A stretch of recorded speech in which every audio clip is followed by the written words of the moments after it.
स्वागत है दोस्तों, एक बार फिर से पीएनएसटी की क्लास की जो सीरीज़ हमारी केमिस्ट्री सब्जेक्ट की चल रही है। बहुलक पार्ट चल रहा है हमारा और उसकी आज तीसरी और आखिरी क्लास है। और उम्मीद कर रहा हूँ पिछली दो क्लासेस से आपको काफ़ी फ़ायदा हुआ होगा और आप लोगों ने उसके हिसाब से तैयारी शुरू भी की होगी। डाउट अभी इन दो क्लास के नहीं आए हैं, अगर आपको लगता है तो आप कमेंट बॉक्स में अपना डाउट लिखें और कल से जो है नया कंटेंट शुरू किया जाएगा। बहुलक का आज अपना काम कंप्लीट हो जाएगा। सारे क्वेश्चन जितने पॉसिबिलिटी लग रही थी कहाँ ये स्टैंडर्ड के क्वेश्चन आ सकते हैं वो सारे आपके आज कवर हो जाएंगे। उसके अलावा आप अपने हिसाब से तैयारी करें, फिर अगर कुछ लगेगा कि एक्स्ट्रा ऐड करना है तो वो ज़रूरत के हिसाब से उसमें ऐड कर दिया जाएगा।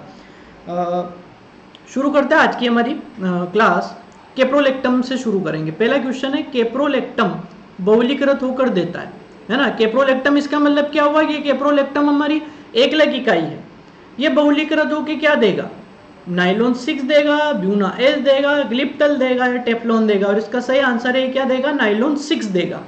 तो नाइलॉन जो 6 है इसका आंसर यानी कि केप्रोलेक्टम से तैयार किया जाता है। कैसे तैयार होता है थोड़ी सी उसकी मेथड देख लेते हैं। जब केप्रोलेक्टम को पानी के ट्रेसेस के साथ यानी पानी के कुछ अंश के साथ गर्म करेंगे, किसको? केप्रोलेक्टम को। किसके साथ गर्म करेंगे? पानी के साथ कुछ अंश लेंगे तो मिलेगा हमको अमीनो केप्रोइक अम्ल। क्या मिलेगा? अमीनो केप्रोइक अम्ल। और ये अमीनो केप्रोइक अम्ल क्या है? एक मोनोकार्बोक्सिलिक एसिड है। जो केप्रोलेक्टम हमने लिया पानी के साथ, हल्के पानी के ट्रेसेस के साथ गर्म किया तो अमीनो केप्रोइक अम्ल मिला। और ये जो अमीनो केप्रोइक अम्ल है ये मोनो कार्बोक्सिलिक एसिड है। मोनो मतलब सिंगल यूनिट है कार्बोक्सिलिक अम्ल की, यानी कि COOH सिंगल यूनिट है इसके अंदर, इसलिए मोनो। दो होती तो डाई बोल देते। जिसमें 6 कार्बन, इस मोनो कार्बोक्सिलिक एसिड के 6 कार्बन परमाणु बहुलीकरण से क्या बनाते हैं? नाइलॉन 6 बनाते हैं। ठीक है, ये हमारे केप्रोलेक्टम का स्ट्रक्चर है। ये रहा आपका केप्रोलेक्टम, ये केप्रोलेक्टम। 260 से 270 डिग्री सेंटीग्रेड लगेगा, जल के अणु बाहर निकलेगा तो NH2CH2O5COH ये एक कार्बोक्सिलिक अम्ल आ गया इसके अंदर, एक है ना मोनो जो है अमीनो केप्रोइक अम्ल। और फिर इस अमीनो केप्रोइक अम्ल को हम हीट करेंगे तो जल का अणु फिर बाहर निकलेगा और बच जाएगी NHCH2O5 और ये केवल C double bond O unit, इसको ही हम क्या बोलेंगे? नाइलॉन। तो ये केप्रोलेक्टम दो चरणों में बनाएगा। 260 से 270 डिग्री सेंटीग्रेड पे जल का एक अणु मुक्त होगा, फिर अमीनो केप्रोइक अम्ल बनेगा और अमीनो केप्रोइक अम्ल को फिर हीट करेंगे, गर्म करेंगे तो हमें क्या मिलेगा? नाइलॉन 6। तो इसका सही जवाब है कि केप्रोलेक्टम से क्या तैयार होता है? नाइलॉन 6, यानी कि केप्रोलेक्टम मोनोमर हो गया, एकलक इकाई होगी, और जो नाइलॉन 6 है वो हमारा क्या हो गया? बहुलक हो गया। क्वेश्चन नंबर 2, निम्न में से कौन सा ऐसा फाइबर रेशा है जो पॉलीएमाइड, कल बताया था एमाइड के बारे में, CONH2 बॉन्ड, ठीक है ये था। तो एमाइड बंद है, CONH यूनिट थी। तो पोली यानी कई सारी एमाइड यूनिट किसके अंदर होती है? डेक्रोन में, आर्लोन में, नाइलॉन में या रेयोन में। और इसका फिर वही सही जवाब है नाइलॉन। ये कल हमने पढ़ा था, नाइलॉन के अंदर पॉलीएमाइड ग्रुप होता है।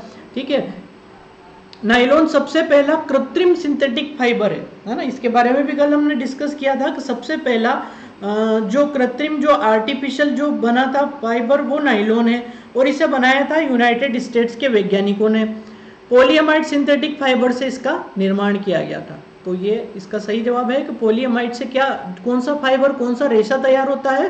तो उसका सही जवाब है नाइलॉन, जो कि यूनाइटेड स्टेट्स के साइंटिस्ट ने तैयार किया था पॉलीएमाइड सिंथेटिक फाइबर से। ठीक है, छोटा क्वेश्चन था।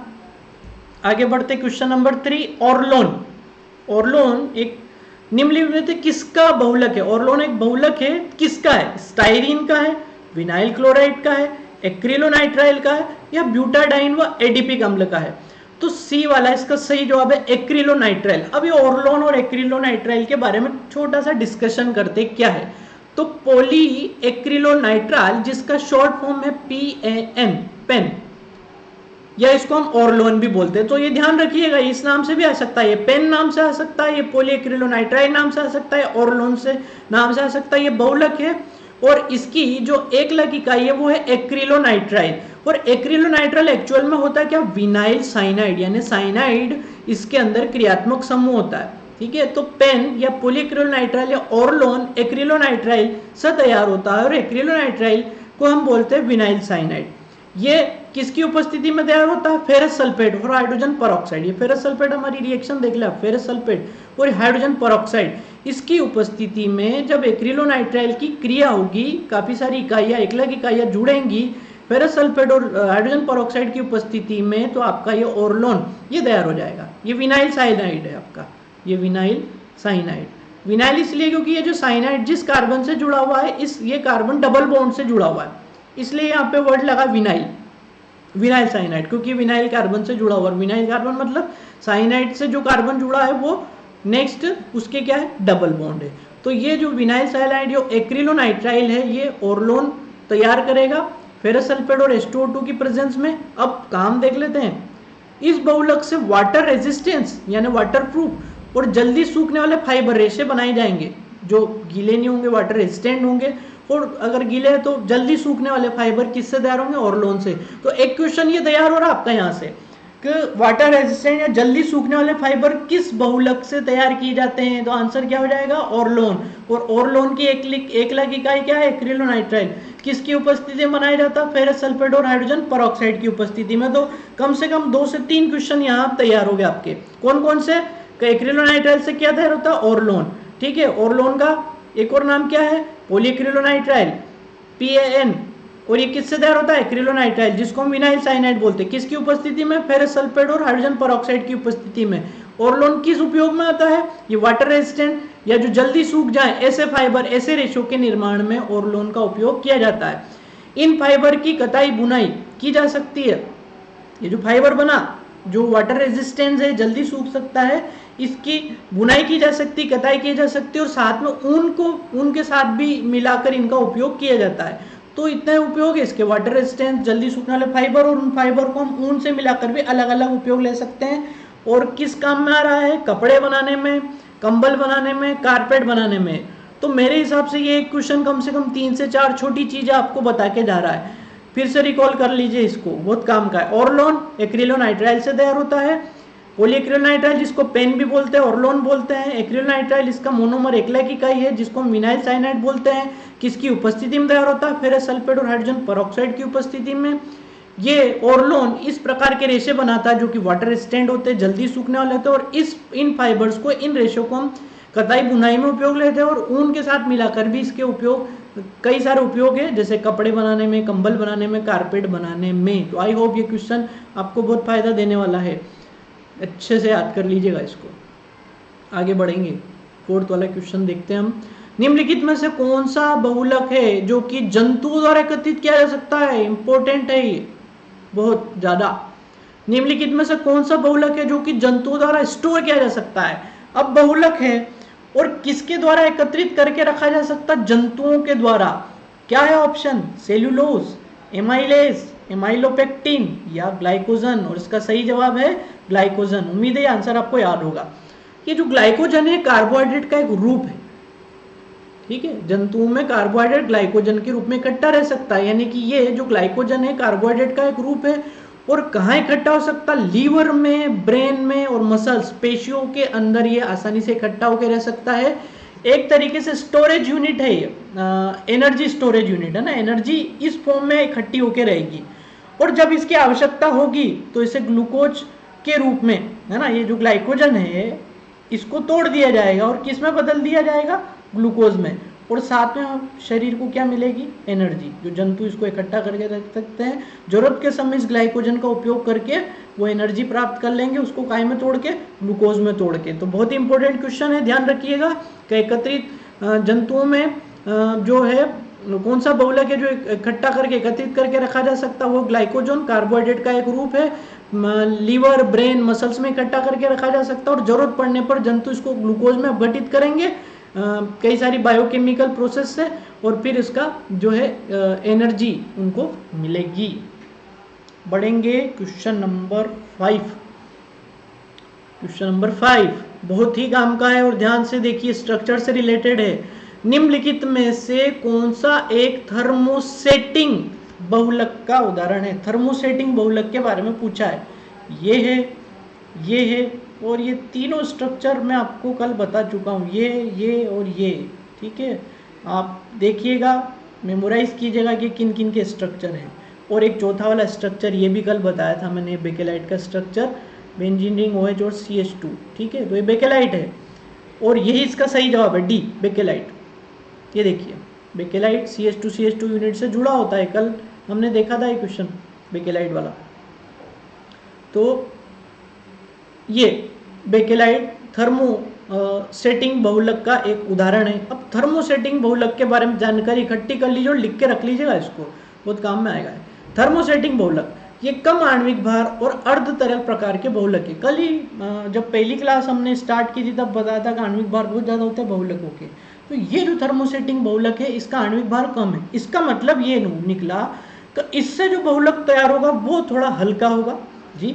सेमी फ्लूइड प्रकार के बहुलक यानी अर्ध तरल प्रकार के, थोड़ा सा गाढ़ा, थोड़ा लिक्विड फॉर्म में, गर्म करने से कठोर और अघुलनशील हो जाते हैं। जब इस प्रकार के बहुलकों को जो अर्ध तरल अवस्था में भी है उसको हमने गर्म किया तो वो कैसा हो जाएगा, कठोर हो जाएगा और अब घुलेगा नहीं।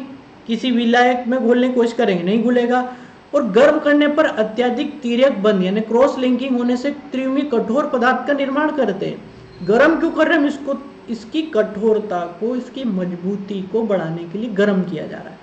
गर्म करने से क्या होगा, जो क्रॉस लिंकिंग होगी यानी कि अणुओं के मध्य जो है आपस में ये इस तरीके के बंध बनना शुरू होंगे, क्रॉस लिंकिंग, तो एक त्रिविमी स्ट्रक्चर तैयार हो जाएगा। ऐसा है ना, तीनों दिशाओं में XYZ हर डायरेक्शन में जो है इस तरीके के स्ट्रक्चर तैयार हो जाएंगे और वो जो बंध बनेगा वो काफ़ी मजबूत होगा।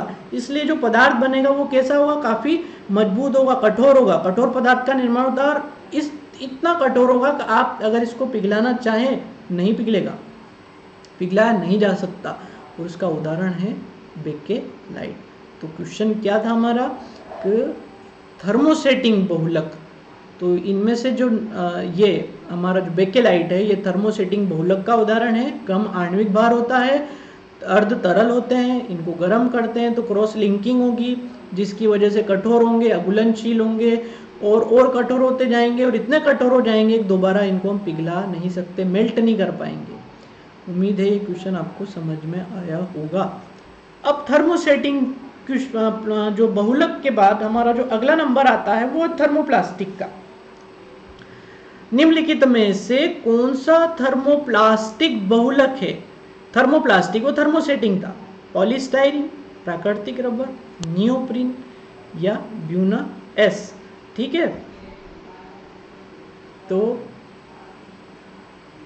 पॉलीस्टाइरीन, प्राकृतिक रबर, नियोप्रीन और ब्यूना एस। तो पहले थर्मोप्लास्टिक के बारे में डिस्कस करते हैं और उदाहरणों से हमें इसका जवाब मिल जाएगा। थर्मोप्लास्टिक रेखीय बहुलक होते हैं। रेखीय मतलब कल भी बात की थी, सीधी सीधी चेन बनाते जाएंगे, एक इकाई जुड़ती जाएगी और लंबा एक चेन बन जाएगी, रेखीय बहुलक। गर्म करेंगे, अभी थर्मोसेटिंग प्लास्टिक में हमने देखा गर्म करके मजबूती बढ़ा रहे थे, यहाँ भी गर्म कर रहे हैं और फिर ठंडा भी करेंगे। वहां पे ठंडा नहीं कर रहे थे, यहाँ ठंडा भी करेंगे। फिर ठंडा करके मनचाही आकृति में बदल सकते हैं, डिजायर्ड शेप जो हमें चाहिए। ठीक है, मोल्डिंग की प्रोसेस करके मनचाही आकृति में सांचे में ढाल सकते हैं। इसको गर्म करके ठंडा करेंगे, बार बार गर्म करेंगे, ठंडा करेंगे, ये क्रिया बार बार दोहराएंगे। उससे क्या होगा, गर्म करने से द्रवित अवस्था में आएगा। हम अगर इसे गर्म करेंगे तो लिक्विड स्टेट में आएगा और अगर ये लिक्विड स्टेट में आएगा तो इसको फिर मनचाही शेप देना आसान काम हो जाएगा और वो देख के फिर हम क्या करेंगे, ठंडा करने से क्या फायदा होगा, ये कठोर हो जाएगा, यानी कि जो बहुलक हमें चाहिए वो मजबूत होगा। तो दो चीजें देखी हमने कि ये रेखीय बहुलक है थर्मोप्लास्टिक, बार बार गर्म और ठंडे करने की प्रोसेस करेंगे।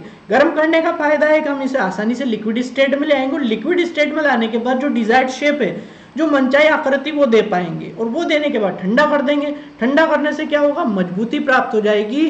और उदाहरण है पॉलीस्टाइरीन, पॉलीथीन और पीवीसी। और ये रहा आपका सही जवाब, पॉलीस्टाइरीन। किसका उदाहरण है, थर्मोप्लास्टिक का। तो दो उदाहरण आप याद हो गए आपको, थर्मोसेटिंग का बेकेलाइट और थर्मोप्लास्टिक का पॉलीस्टाइरीन। चलिए, ओह बहुत ही इंपॉर्टेंट क्वेश्चन है जिगलर नाटा उत्प्रेरक का, बिल्कुल याद कर लीजिएगा। ऐसा याद होना चाहिए कि नींद में भी उठा के पूछे तो हम इस जिगलर नाटा वाले जो क्वेश्चन का आंसर दे पाए। ठीक है, बहुत ही इंपॉर्टेंट क्वेश्चन है, वेरी वेरी इंपॉर्टेंट। जिगलर नाटा उत्प्रेरक निम्नलिखित में से किसके निर्माण में उपयोग होता है? ये जिगलर नाटा कैटेलिस्ट है क्या, पहले तो ये देखना पड़ेगा, और क्या बनेगा इससे? निम्न घनत्व पॉलीथीन बनेगी LDP, लो डेंसिटी पॉलीथीन, या उच्च घनत्व पॉलीथीन बनेगी हाई डेंसिटी, या डेक्रोन, या PVC। ठीक है, निम्न घनत्व पॉलीथीन, उच्च घनत्व पॉलीथीन, डेक्रोन या PVC। तो इसका सही जवाब है उच्च घनत्व polythene HDP, high density polythene बनेगी। अब थोड़ा सा अपन चलते हैं कि एक्चुअल में है क्या, कहाँ काम में आ रहा है। तो इथाइलिन को 333 से 343 केल्विन पर जब 6 से 7 वायुमंडलीय दाब और जिगलर नाटा, और जिगलर नाटा है क्या, ट्राई मिथाइल एल्यूमिनियम, ये ट्राई इथाइल सॉरी है ना, ट्राई इथाइल एल्यूमिनियम और टाइटेनियम क्लोराइड, ये दोनों को जब मिला देंगे तो हमारा क्या बन जाएगा, जिगलर नाटा कैटेलिस्ट। एक्चुअल में ये दो केमिकल है, ट्राइथाइल एल्यूमिनियम और टाइटेनियम क्लोराइड। तो हम इथाइन को, या इथाइलिन बोला है जिसको, इथाइन को हम गर्म करेंगे। टेम्परेचर कितना होगा, 333 से 343 केल्विन होगा। वायुमंडलीय दाब कितना होगा, 6 से 7 वायुमंडलीय दाब होगा। ये दोनों आपके जिगलर नाटा कैटेलिस्ट, जिगलर नाटा है ना। ट्राई इथाइल, 3 इथाइल है, एल्यूमिनियम है, try ethyl aluminium, titanium chloride, इसकी उपस्थिति में गर्म करेंगे तो पॉलीथीन, और पॉलीथीन कौन सी, हाई डेंसिटी पॉलीथीन बनेगी। तो जिगलर नाटा कैटेलिस्ट ये होता है। अब ये क्वेश्चन ही भी आ सकता है कि इनमें से जिगलर नाटा कैटेलिस्ट कहाँ उपयोग में आता है, तो हाई डेंसिटी पॉलीथीन को बनाने में। जिगलर नाटा कैटेलिस्ट है क्या, ट्राइथाइल एल्यूमिनियम और टाइटेनियम क्लोराइड का मिश्रण होता है। किसके काम में आता है, HDP बनाने में, हाई डेंसिटी पॉलीथीन बनाने में। टेम्परेचर, प्रेशर, तो ये बहुत काम का क्वेश्चन है, अच्छे से याद कर ही लीजिएगा इसको। आगे भी एक मजेदार क्वेश्चन है हमारे लिए, क्वेश्चन नंबर 8, जो बुलेट प्रूफ कांच बनाने में प्रयुक्त होता है, इनमें से क्या है ऐसा जो बुलेट प्रूफ कांच बनाने में प्रयुक्त होता है? ठीक है, बुलेट प्रूफ कांच बनाने में कौन काम में आएगा, PVC, PMMA, ब्यूना S और टेफ्लॉन, है ना। PVC, polyvinyl chloride, PMMA, Buena S और टेफ्लॉन। सही जवाब है PMMA। ये PMMA जो हमने फर्स्ट क्लास ली थी उसमें बताया था, ये आपका जो है बायोडिग्रेडेबल पॉलीमर, जैव निम्नीकृत बहुलक है, PMMA। ये पॉलीमिथाइल मेथा एक्रिलेट, इसका पूरा नाम है पॉलीमिथाइल मेथा एक्रिलेट, PMA। इसका जो उपयोग है, ये एक जैव निम्नीकृत बहुलक है। जैव निम्नीकृत बहुलक किसको कहते हैं, कि ऐसे बहुलक जिनको जीव, सूक्ष्म जीव की सहायता से अपघटित किया जा सकता, तोड़ा जा सकता है, वो सारे पॉलीमिथाइल मेथा एक्रिलेट जो है जैव निम्नीकृत बहुलक है। इसका उपयोग मजबूत कांच, और वो मजबूत भी कितना, तो बुलेट प्रूफ, यानी बुलेट भी उसका कुछ नहीं बिगाड़ सके। बुलेट मतलब आपकी जो बंदूक की गोली, वो भी इसका कुछ नहीं बिगाड़ सके, इस प्रकार का कांच बनाया जाता है। और ये इंटरेस्टिंग क्वेश्चन है, ऐसे क्वेश्चन पूछे जा सकते हैं। ठीक है, आसान भी है, PMMA याद करना है, और इस PMMA से 2 काम हो रहे हैं। ये एक तो जैव बायोडिग्रेडेबल यानी जैव निम्नीकृत बहुलक का उदाहरण भी है। पूरा नाम क्या, पॉलीमिथाइल मेथा एक्रिलेट, PMMA। ठीक है, समझ में आ गया होगा उम्मीद है। और उपयोग क्या है इसका, बुलेट प्रूफ कांच बनाए जाएंगे इससे। क्वेश्चन नंबर 9, बहुत ही काम का क्वेश्चन आ गया है। निम्नलिखित में से कौन सा तथ्य सही नहीं है ना। 4 तथ्य दिए हैं कि एक जो है सही नहीं होगा, एक 3 सही है। ब्यूना S, ब्यूटाडाइन और स्टाइरिन का सहबहुलक है। ब्यूना S किसका बहुलक है, ब्यूटाडाइन और स्टाइरिन का सहबहुलक, कोपॉलीमर। अगला प्राकृतिक रबर आइसोप्रीन का बहुलक है। अगला है वल्कनीकरण क्रिया में विभिन्न श्रृंखलाओं में उपस्थित सल्फर बंध रबर को कठोर और मजबूत बनाते हैं। वल्कनीकरण यानी वल्कनाइजेशन जो करता है रबर का, उसमें जो सल्फर के जो बॉन्ड होते हैं, ब्रिजेस होते हैं ना, सल्फर ब्रिजेस, हिंदी शब्द इसका सल्फर बंदी होना चाहिए, रबर को कठोर और मजबूत बनाते हैं। और आखिरी है प्राकृतिक रबर में प्रत्येक द्विबंध पर ट्रांस विन्यास होता है। तो ऊपर के तीनों पॉइंट सही है, ABC। ब्यूना S, ब्यूटाडाइन और स्टाइरिन का सहबहुलक है। अब इस तरीके के क्वेश्चन हमें क्या फायदा देते हैं कि हमें 3 पॉइंट एक्स्ट्रा याद हो जाते हैं, अगर हमें पहले से याद नहीं है तो ब्यूना S किसकी इकाई होगी, ब्यूटाडाइन और स्टाइरिन की। एक क्वेश्चन ये हो गया। प्राकृतिक रबर आइसोप्रीन का बहुलक है। ठीक है, आइसोप्रीन यानी मोनोमर यूनिट हो गई। और एक वल्कनाइजेशन के बारे में आगे डिस्कस करेंगे अभी इसी में। वल्कनीकरण क्रिया में विभिन्न श्रृंखलाओं में उपस्थित सल्फर बंध रबर को कठोर व मजबूत बनाते हैं, ये भी सही है। केवल ये जो ट्रांस वाला जो है, ट्रांस विन्यास होता है द्विबंध पर, हर द्विबंध पर ये इसका जो है पॉइंट सही नहीं है, ठीक है, मतलब ये इसको मैच नहीं करता, तो ये आपका सही हो जाएगा। प्राकृतिक रबर प्रत्येक द्विबंध पर ट्रांसविन्यास होता है। इस पॉइंट को समझते हैं, उसके लिए वल्कनीकरण भी समझना पड़ेगा।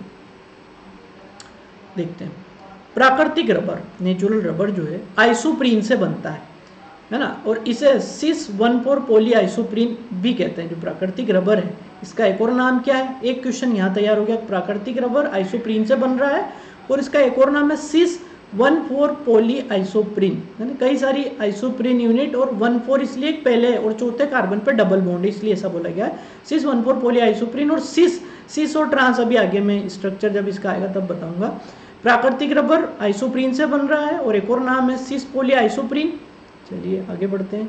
सिस पॉली आइसोप्रीन अणु में कई श्रृंखलाएं होती है ना, कई सारी ऐसे आइसोप्रीन यूनिट्स होती है जो आपस में जुड़ती जाती है।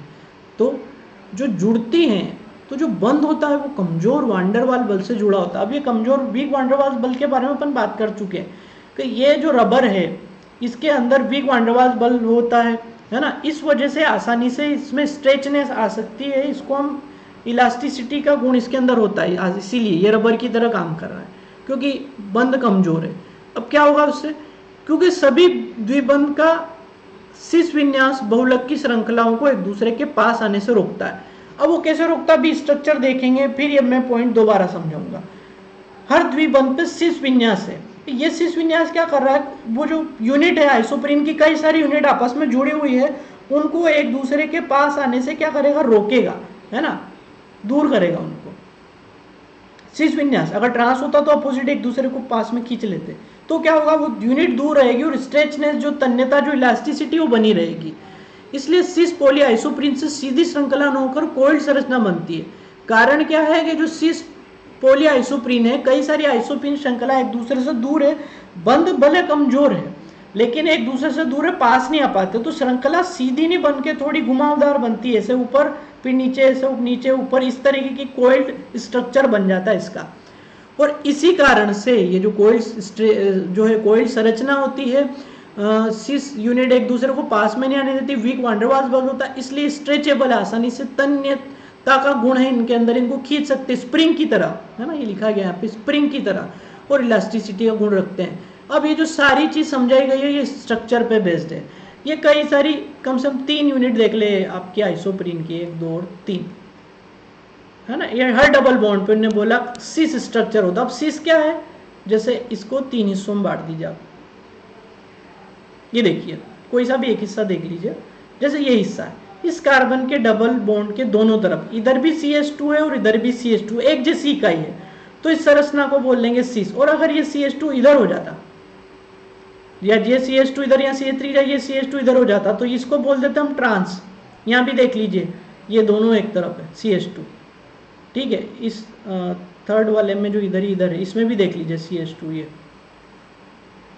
तो ये सब सिस संरचना है, और ये सिस संरचना हर डबल बॉन्ड पे है, इसलिए एक दूसरे से दूर है, वीक वांडरवाल्स फोर्स से।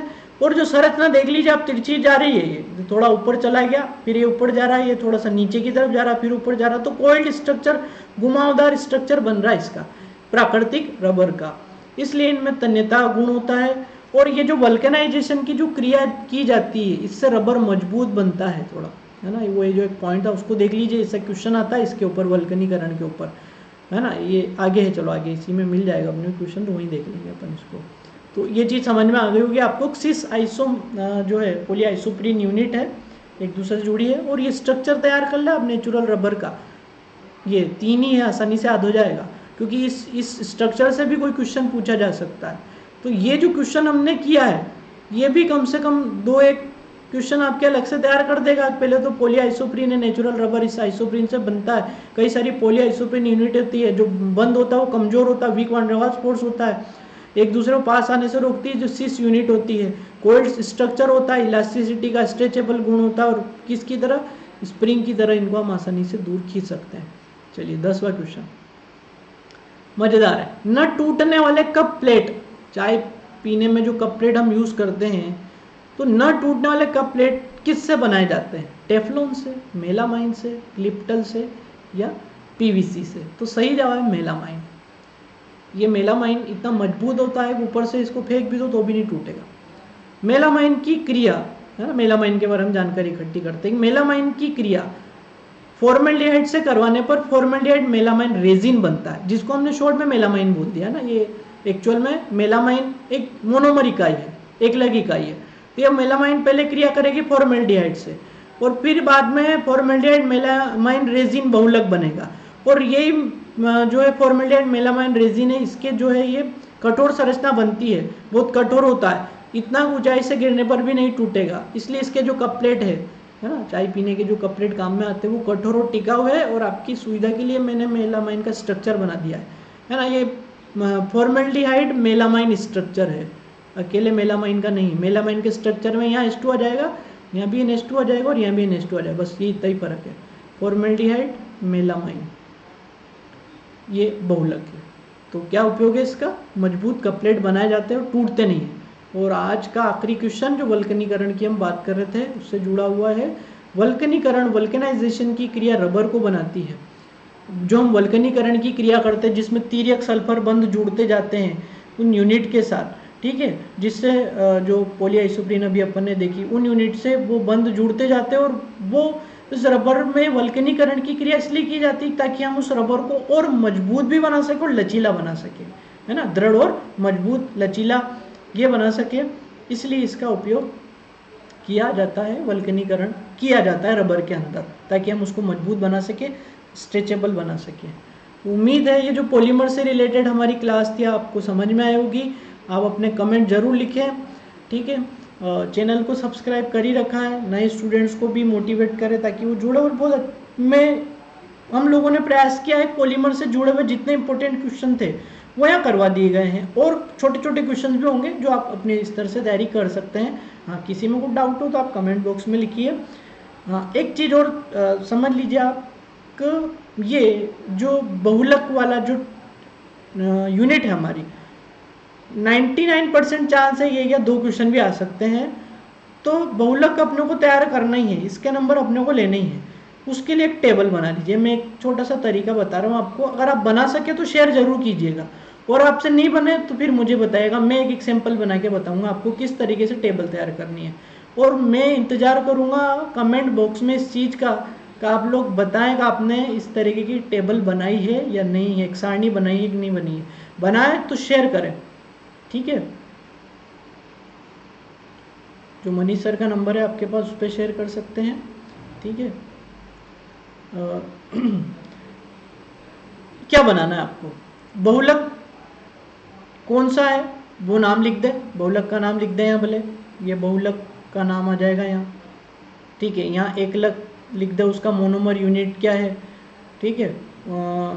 बहुलक का सूत्र चाहे यहीं लिख दें, यहीं उसका सूत्र भी लिख दें, और संरचना यहाँ बना दे, बहुलक की बनाए, एकलक की बना ले, ठीक है। बहुलक के लिए अलग से पॉइंट बना ले, बहुलक की संरचना, फिर एकलक की संरचना, ऐसे अलग से पॉइंट बना ले, ठीक है। और कुछ स्पेसिफिक हो तो वो स्पेसिफिक रख ले, कौन सा है आपका योगात्मक है या संगणन बहुलक है वो लिख सकते हैं साथ में, ठीक है।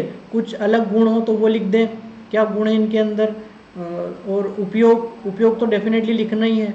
और कुछ अगर एक्स्ट्रा पॉइंट है उसके अंदर, कुछ खासियत है, ठीक है, तो वो यहाँ लिख दें। एक ऐसी टेबल तैयार कर ले, ये सारी चीज़ें, बहुलक का नाम हो जाए, उसका स्ट्रक्चर हो जाए, एकलक आ जाए, उसका स्ट्रक्चर है, ठीक है, संगनात्मक है, योगात्मक है, कौन सा है, उस बहुलक के कुछ गुण, उपयोग, और कुछ हिंट बनाना हो तो यहाँ आखिरी में उसके बारे में हिंट बना ले कि ये इसकी खासियत है, जो स्पेशलिटी है वो यहाँ लिख दें।